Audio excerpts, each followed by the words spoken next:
Vinayaka Missions Kripananda Warrior Engineering College, Salem campus. Admissions open now.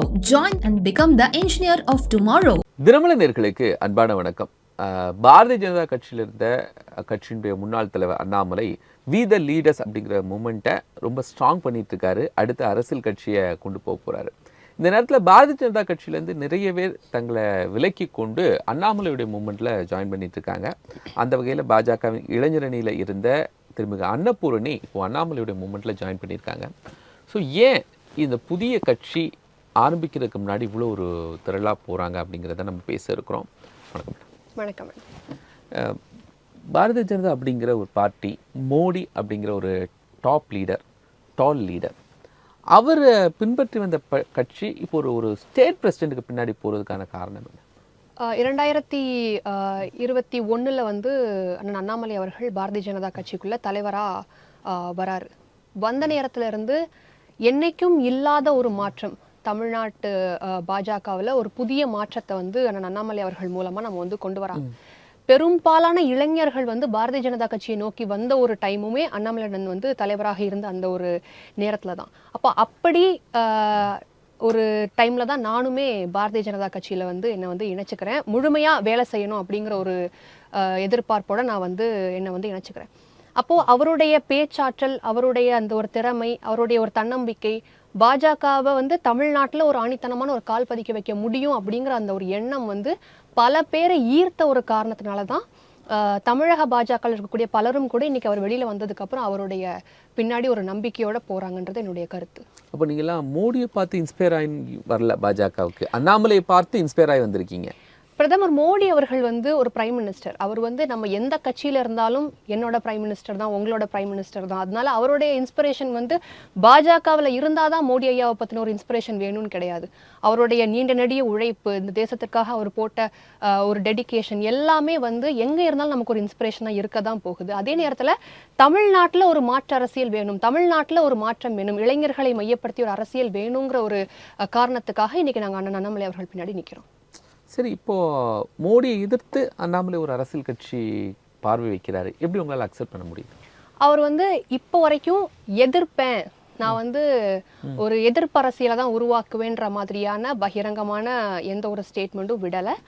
அவர் சொன்ன ஒரு கருத்து அவருடைய காணொலியில் வந்து எல்லா கட்சிகளையும் பார்க்குற ஒரு விதத்தில் தான் நாங்கள் பாரதிய ஜனதா கட்சியை பார்ப்போம். அஃப்கோர்ஸ் நீங்கள் ஒருத்தங்க தனி கட்சி ஆரம்பிக்கும் போது அவங்க பாஜகவை சார்ந்து இருக்கணுன்றதை நீங்கள் எதிர்பார்க்க முடியாது. அவர் ஒரு தனி கோட்பாடோட ஒரு மனநிலைமையோட ஒரு கட்சியை ஆரம்பிக்கிறப்போ இவங்களை சார்ந்து இருக்கணும்னு நம்ம எதிர்பார்க்க முடியாத காரணத்தினால அவர் வந்து அந்த ஒரு ஸ்டேட்மெண்ட் விட்டாரே தவிர்த்து நாங்கள் மோடியை எதிர்த்து அரசியல் பண்ணுவோங்கிற மாதிரியான ஒரு பேச்சு அவர் எங்கேயுமே வெளியிடலைங்கிறது தான் நான் பார்க்குறேன். சரி, இப்போது பாஜகவுக்கு ஒரு ஓட்டு வங்கி இருக்குது, ஒரு பலமான ஓட்டு வங்கி இருக்குது, இந்தியா முழுவதும் ஓட்டு வங்கி இருக்குது. அப்படி இருக்கும்போது இன்னும் ஓட்டு பலம் அண்ணாமலைக்கு எவ்வளோன்னு தெரியாத ஒரு நிலையில் அவர் நம்பி எப்படி பின்னாடி வரீங்க?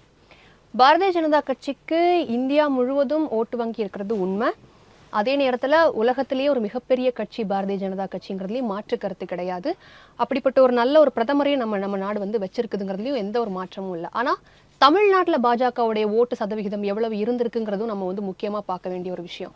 இத்தனை ஆண்டு காலத்தில் கூடிய பட்சத்தில் வந்து 5% தாண்டி பிஜேபி வந்து தமிழ்நாட்டில் ஓட்டு எடுக்கலை. அந்த நிலையில் திமுக, அதிமுக போன்ற திராவிட கட்சிகள் வந்து எப்பயுமே வந்து பாஜக மேல ஒரு பிம்பத்தை உருவாக்கி இது வந்து ஹிந்துத்துவ கட்சி, இது வந்து சிறுபான்மையினரை ஒடுக்கக்கூடிய கட்சி, இந்த மாதிரியான பிம்பங்களை உருவாக்கி இருந்தாலும் கூட தமிழகத்துல பாஜகவால கால் பதிக்க முடியாதுன்னு ஒரு சிச்சுவேஷனை கொண்டு வந்திருந்தாலும் கூட அதையெல்லாம் தகர்த்து பாஜகவுக்கு 11.2% வாக்கை வந்து 2024 பாராளுமன்ற தேர்தலில் வாங்கி கொடுத்த ஒரு தலைவர் வந்து அண்ணன் அண்ணாமலை அவர்கள். அப்போ அவரால் ஒரு பெரும் படையான ஒரு இளைஞர்கள் அவர் பக்கம் திருப்ப முடியுங்கிற ஒரு பெரும் நம்பிக்கை அங்க வந்து உருவாகுது.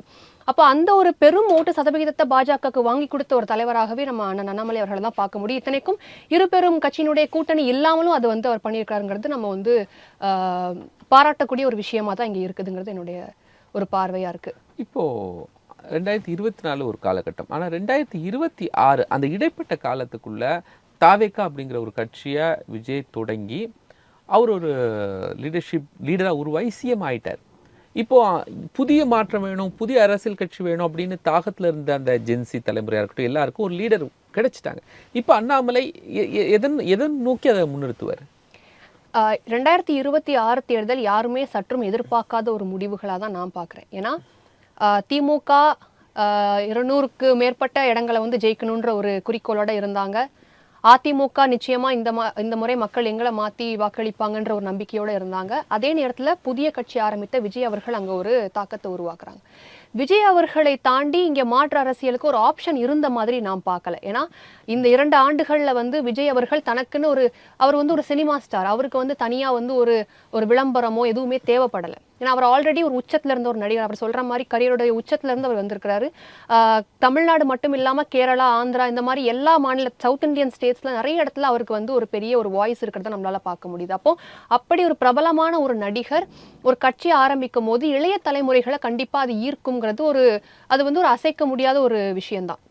அதே நேரம் அவருடைய கொள்கைகள் என்ன, அவர் யார கொள்கை தலைவரா வச்சிருக்கிறாரு, ஈவே ராமசாமி அவர்களுக்கு கொள்கை தலைவரா வச்சிருக்கிறாரு. அப்போ திமுக அதிமுக அவங்க வச்சிருக்கிற அதே வழியில அண்ணாவையும் கொள்கை தலைவரா வைக்கிறாரு, ஈவேராவையும் கொள்கை தலைவரா வைக்கிறாரு. இப்படி எல்லாரையுமே மையப்படுத்தி வரும்போது இதுல ஒரு கொள்கையை நம்மளால பார்க்க முடியல, ஒரு மாற்று ஐடியாலஜி, ஒரு மாற்று சிந்தனையை நம்மளால இதுல பார்க்க முடியல. அப்ப விஜய்ங்கிற ஒரு தனி நபருக்காக இளைஞர்கள் வாக்களிச்சிருக்கிறாங்களே தவிர்த்து அவருடைய கொள்கையை வந்து மையப்படுத்தி அவருடைய கொள்கையில ஈர்ப்பு கொண்டு வந்து வாக்களிச்சாங்கன்னு கேட்டா அது கேள்விக்குறிதான்.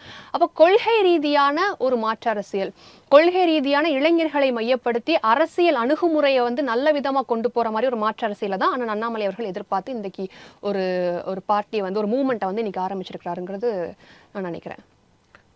அதை இப்பவும் நான் கேட்டதுதான், அந்த விஜயுடைய ஸ்பேஸ்லேருந்து அண்ணாமலை சாதிச்சிட முடியுமா அப்படிங்கிறது. அந்த புதிய அரசியல் தேடலுக்கு ஒரு லீடர் கிடைச்சிட்டாங்க. அவங்க கொள்கை சொன்னாங்களோ சொல்லலையோ, பட் விஜய் சொன்னது தான் சரி அப்படின்னு போயிட்டாங்கல்ல. இப்போ அண்ணாமலை அதை எதிர்த்து என்ன கொள்கைக்கு வர முடியும்? ஆன்டி டிஎம்கேங்கிறதுக்கு லீடர்ஷிப் இருக்கிறாங்க, ஆன்டி பிஜேபிக்காக உருவாக்க போகிறாரா? ஆன்டி பிஜேபிக்கும் இங்கே லீடர்ஷிப் இருக்கப்போ விஜய்க்கு தாண்டி அண்ணாமலை என்ன கொள்கையை கொண்டு வர போகிறாரு? இப்போ விஜய் அவர்களுக்கு வந்து இப்போ 1.5 கோடி மக்கள் வந்து வாக்களிச்சிருக்கிறாங்க.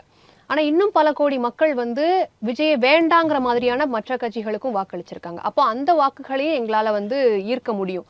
அங்கேயும் இளைஞர்கள் பல பேர் இருப்பாங்க. அதே நேரம் விஜய்க்கு வாக்களிச்சவங்க எல்லாமே விஜய் மேல ஈர்ப்பு கொண்டு வாக்களிச்சாங்களாங்கிற ஒரு கேள்விக்குறி இருக்குது. எல்லாருமே ஒரு திராவிட கட்சிகளுடைய இந்த திமுக இல்லைன்னா அதிமுக இல்லைன்னா திமுகன்னு ஒரு 50-60 ஆண்டு காலம் ஒரு லூப்லேயே தமிழக மக்கள் இருந்ததன் காரணமாக இந்த ஜென்சி, அதாவது இந்த தலைமுறையினர் வந்து இந்த லூப்பை வந்து உடைக்கணும் அப்படிங்கிறதுல ரொம்ப தெளிவா இருந்தாங்க. அப்போ அவங்களுக்கு வேற ஆப்ஷன்ல வந்து விஜயை தவிர்த்து ஒரு பிரபலம் வந்து அவங்களுக்கு கண்ணில் டெஃபினட்டா பட்டிருக்க வாய்ப்பு கிடையாதுங்கிறதுனாலே பெரும்பாலான இளைஞர்கள் வந்து விஜய் பக்கம் திரும்பி இருக்கலாம். இன்னைக்கு அண்ணாமலை அவர்களை போல படித்த ஒரு மனிதர், ஐபிஎஸ்ஸா ஒர்க் பண்ண ஒரு மனிதர், யூபிஎஸ்சில வந்து ரேங்க் ஹோல்டரா இருந்தவர், ஐபிஎஸ்ல வந்து செகண்ட் ரேங்க் எடுத்த ஒரு மனிதர், இப்படி ஒரு நல்ல ஒரு படிப்பு பலம், விவசாய குடும்பத்துல இருந்து ஒரு ஏழ்மையான ஒரு குடும்பத்துல ஒரு பின்பலத்துல இருந்து வந்த ஒரு மனிதர், எந்த ஒரு பேக்கப்பும் இல்லாத ஒரு மனிதர், அவருடைய அரசியல் வந்து அவருடைய பேச்சு, அவருடைய ஆற்றல் எல்லாத்தையும் பார்க்கும்போது மக்கள் நிச்சயமா அதை வந்து சிந்திப்பாங்க, இளைஞர்கள் சிந்திப்பாங்க. ஏன்னா படித்த இளைஞர்கள் பலரும் இன்னைக்கு இருக்கிறாங்க. அவங்க எல்லாமே சிந்திச்சு இந்த பக்கம் வருவாங்கன்றது ஒரு அசைக்க முடியாத நம்பிக்கையா இருக்குது. இப்போ இதுக்கு முன்னாடி பிஜேபியில் இருக்கும்போது திராவிட கட்சிகளை எதிர்த்து ஒரு அரசியல் பண்ணி அதற்கான ஒரு ஆடியன்ஸ், அதற்கான ஒரு தொண்டர் படையை சேர்த்து வச்சிருந்தார். இப்போ அதே மாதிரி திராவிட இயக்கங்களை எதிர்த்து தான் அண்ணாமலை களமாட போறாரா, இல்லை அவருடைய ஃபோக்கஸ் வேற யார் மேலேயும் வைக்க போறாரா? அவருடைய சமீபத்து அந்த காணொளி வெளியாகும் போது அவர் விட்ட அந்த காணொலியிலே அவர் வந்து தெளிவா சொல்லியிருப்பார், எங்களுக்கு யாருமே இப்போ வரைக்கும் காம்படிஷன் கிடையாது, எந்த கட்சி எங்களுக்கு இப்போ காம்படிஷன் இல்லை, நாங்க எங்களுடைய செயல்பாடுகளை முன்னிறுத்தி நாங்க வேலை செய்ய போறோம் அப்படின்னு சொல்லியிருக்காரு.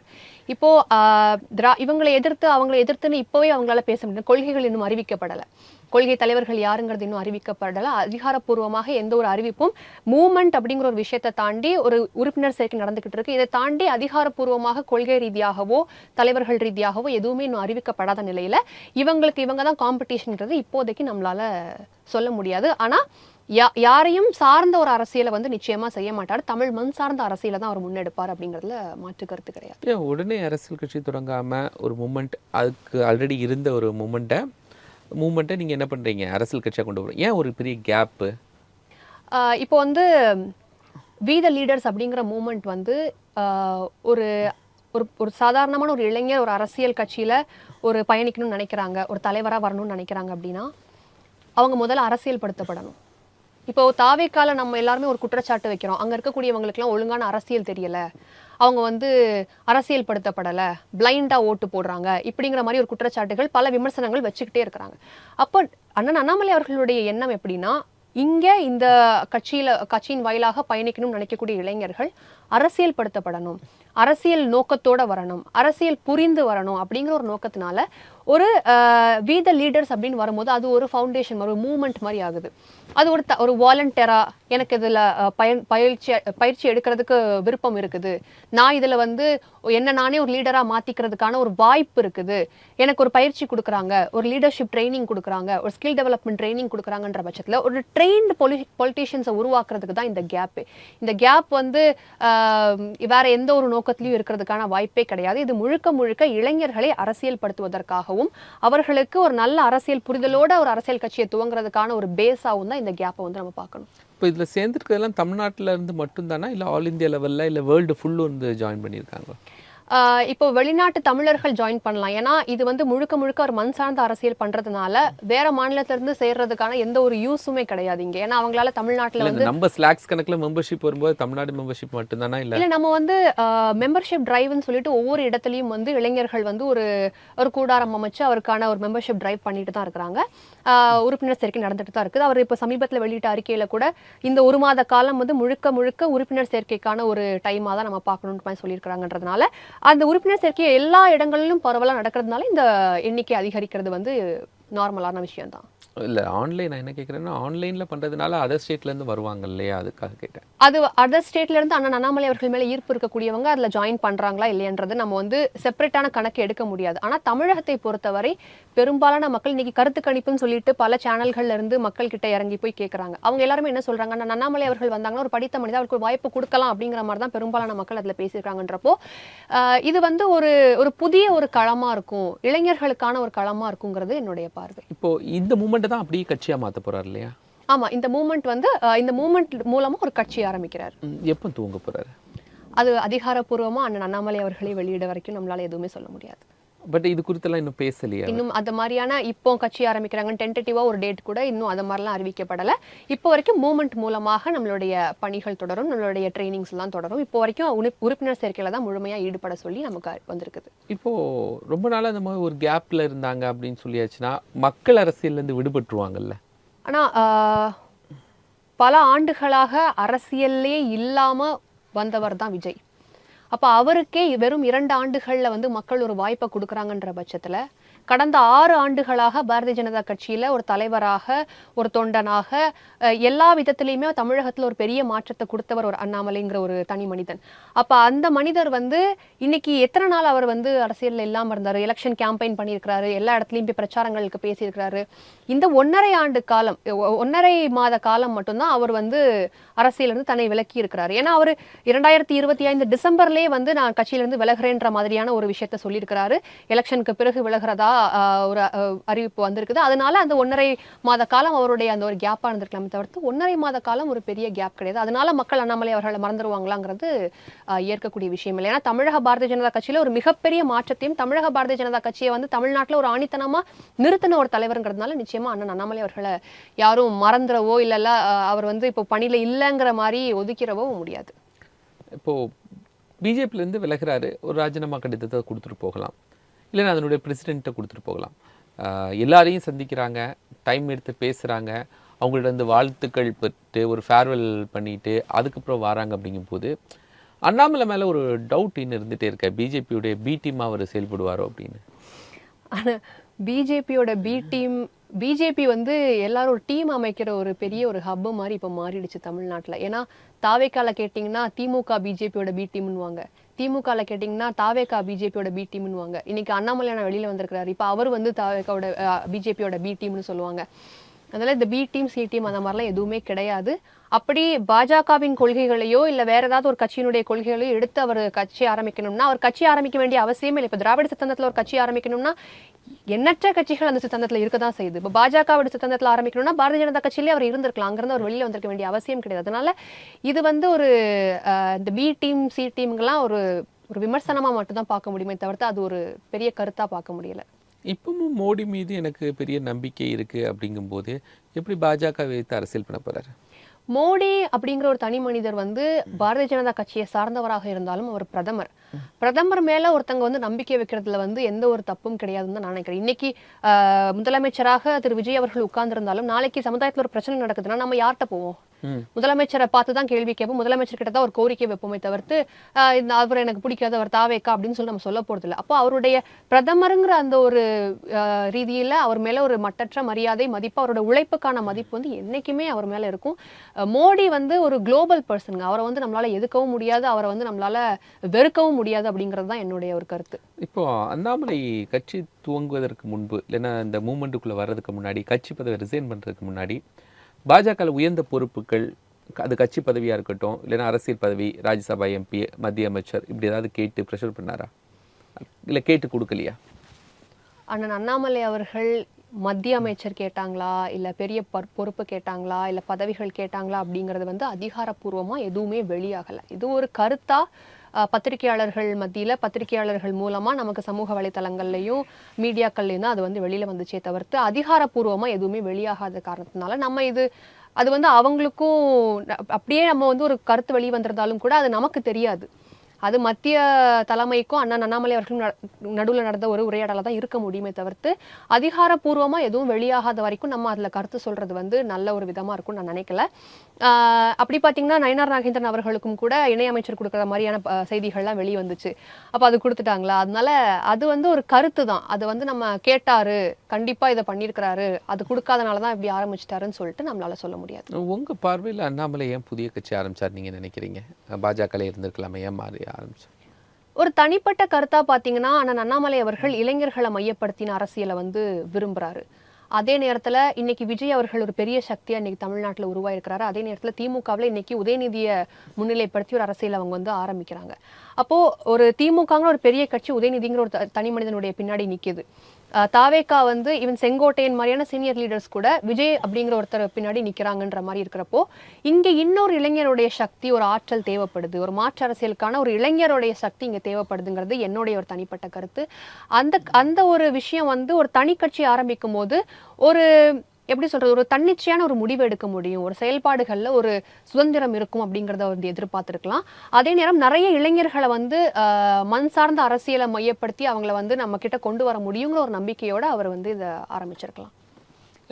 திரு அண்ணாமலை மீதும் சில குற்றச்சாட்டுகளை பாஜக வச்சிட்டு இருக்காங்களா? இப்போ ஒரு கட்சியிலிருந்து ஒருத்தங்க வெளியாகும் போதும் அது பிஜேபியில இருந்துன்னு கிடையாது, ஏடிஎம்கேல இருந்து வெளியானாலும் சரி, திமுகவில இருந்து வெளியானாலும் சரி, தாவேக்கால இருந்து யார் வெளியானாலும் சரி, ஒரு கட்சி அந்த இன்னொருத்தங்களை மேல விமர்சனம் வைக்கிறது வந்து இயல்பான ஒரு விஷயம் தான். அந்த அடிப்படையில அண்ணன் அண்ணாமலை அவர்கள் மீது பல பேர் பாஜகவில இருந்து குற்றச்சாட்டு வைக்க தான் செய்யறாங்க. ஆனா அதை வந்து ஒரு அவர் வந்து கட்சியிலிருந்து வெளியில போனதன் காரணமாக அவங்களுடைய ஒரு வருத்தத்தையோ இல்ல அவங்களுடைய கோபத்தையோ வெளிப்படுத்தக்கூடிய ஒரு விஷயமா பார்க்கலாமே தவிர்த்து அது ஒரு உண்மை சம்பவம் அப்படின்னு சொல்லிட்டு நம்ம பார்க்க முடியாது.